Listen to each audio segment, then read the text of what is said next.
다주택자 합법적 탈출구를 찾아서 혹시 열심히 일구어온 소중한 자산이 한순간의 세법 오해로 인해 수천만 원의 세금 폭탄으로 변할 수 있다는 사실을 알고 계시나요? 주택임대사업자 지위를 이어받는 조건으로 새로운 집을 매수할 때 많은 분들이 나는 기존 집을 팔 때 당연히 일시적 2주택 비과세를 적용받겠지 라며 안일하게 생각하곤 합니다. 하지만 구청과 세무서의 기준이 완전히 다르다는 것을 모른다면 애써 챙길 수 있었던 비과세 혜택이 순식간에 신기루처럼 사라지는 뼈아픈 손실을 입을 수 있습니다. 잠실동에는 재개발 이슈에 따른 빌라 거래가 활발한데 대부분의 매물이 주임사 물건입니다. 이번 시간에는 많은 자산가와 실수요자들이 가장 많이 혼란스러워하는 주임사 포괄승계 매수 시의 세무적 리스크와 안전한 자산관리 전략에 대해 세세하게 알아보고자 하니 눈 크게 뜨고 집중해 주시기 바랍니다.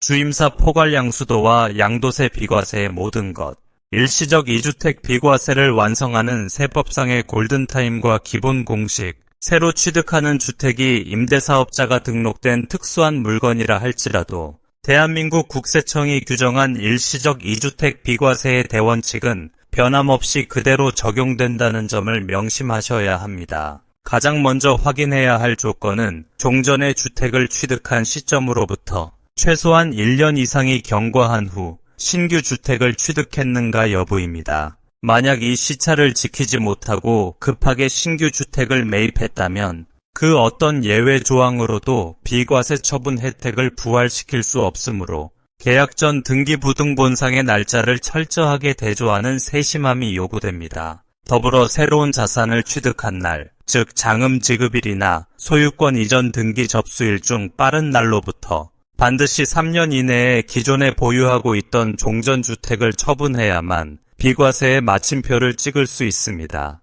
기존 주택이 갖추어야 할 보유기간 2년과 기존 주택 취득 당시 조정 대상 지역이었다며 N 요구되는 거주기간 2년 요건까지 흠결 없이 유지해야 완벽한 면세 요건이 성립됩니다. 이 골든타임을 단 하루라도 넘기게 된다면 감당하기 어려운 수준의 무거운 세무적 과세가 기다리고 있으니 자금 회전 계획을 수립할 때 매도 기한을 최우선으로 설정하셔야 합니다. 구청과 세무서의 이원화된 임대 의무기간 산정 방식과 법적 함정, 임대사업자 주택을 포괄 승계 방식으로 매수할 때 발생하는 가장 큰 비극은 지자체와 과세당국의 규정이 완전히 따로 논다는 사실을 인지하지 못하는 데서 비롯됩니다. 예컨대 전 소유자가 총 10년의 법정 의무기간 중 이미 6년을 충실히 이행하고 남은 4년의 기간만을 남겨둔 채 주택을 매각하는 현장 상황을 가정해 보겠습니다.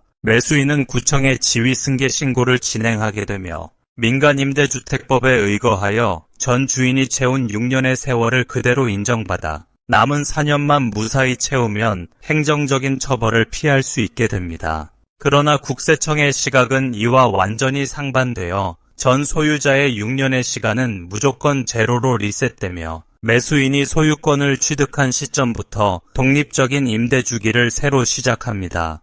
세무서에서 제공하는 종합부동산세 합산배제나 장기보유 특별공제 추가 혜택을 온전하게 누리기 위해서는 구청의 잔여 기한과 상관없이 내 명의로 순수한 10년을 새롭게 채워야만 합니다. 이 엄격한 이원화 구조를 이해하지 못하고 구청 망의만 믿고 사업자를 섣불리 없앴다가는 과거에 면제받았던 방대한 세액을 한순간에 추징당하는 불상사가 발생할 수 있습니다. 하지만 잠실동과 같은 조정지역에서는 임대사업자 등록 시 종부세합산배제나 장특공제 혜택은 없으니 굳이 따로 10년의 임대사업자 기간을 채우지 않아도 될 겁니다. 매도인과 매수인의 연쇄적 세금 추징 시나리오와 리스크 관리. 많은 매도인들이 포괄양수도 계약서에 도장을 찍으면 과태료가 나오지 않으니 본인의 모든 세무적 책임이 완벽하게 끝났다고 오판하며 홀가분하게 시장을 떠나곤 합니다. 지자체 법률상 과태료 3천만 원은 면제받을 수 있을지언정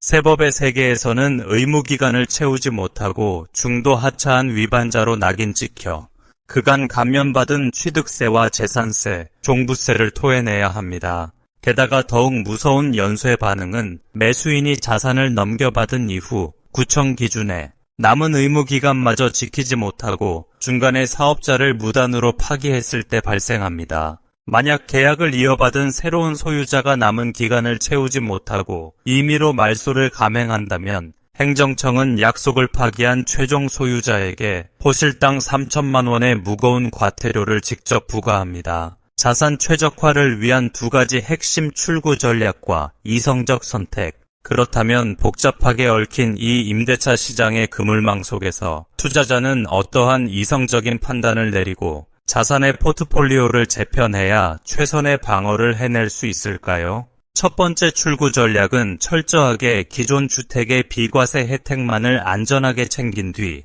신규 주택은 구청 과태료 기준인 잔여 기한만 채우고 영리하게 탈출하는 방법입니다. 어차피 기존 집을 일시적 2주택 상태에서 3년 이내에 성공적으로 매도했다면 그 비과세 효력은 확정적인 것이며 새로운 집의 임대 유지 기간은 기존 집의 세금에 영향을 주지 않습니다. 반면 새로운 주택까지 장기적으로 보유하며 종부세 면제나 향후 매각 시의 양도세 중과배제 혜택까지 모조리 흡수하고 싶다면 전 주인의 기간을 잊고 온전히 10년을 버텨야 합니다. 잠실과 같은 조정지역은 이런 혜택 없습니다. 아는 만큼 지키는 부동산 자산, 철저한 검증이 필수다.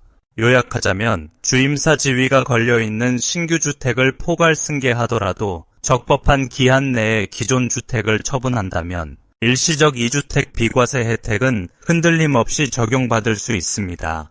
다만 행정청의 과태료 기준과 과세관청의 세금 추징 기준이 완전히 다르게 움직이므로 전 소유자의 임대 기간에 의존하지 말고 본인의 명의로 쌓아갈 임대 주기를 명확히 계산해야 안전합니다. 소중하게 모아온 자산의 가치를 한순간의 방심으로 잃지 않으려면 계약서의 특약 한 줄, 장음일의 날짜 하나까지 전문가의 자문을 거쳐 철저하게 검증하는 정성이 무엇보다 중요합니다. 변화무쌍한 부동산 정책 속에서 늘 깨어있는 눈으로 자산을 시장의 위험으로부터 방어해내시기를 진심으로 응원합니다. 이상 끝까지 시청해 주셔서 감사합니다.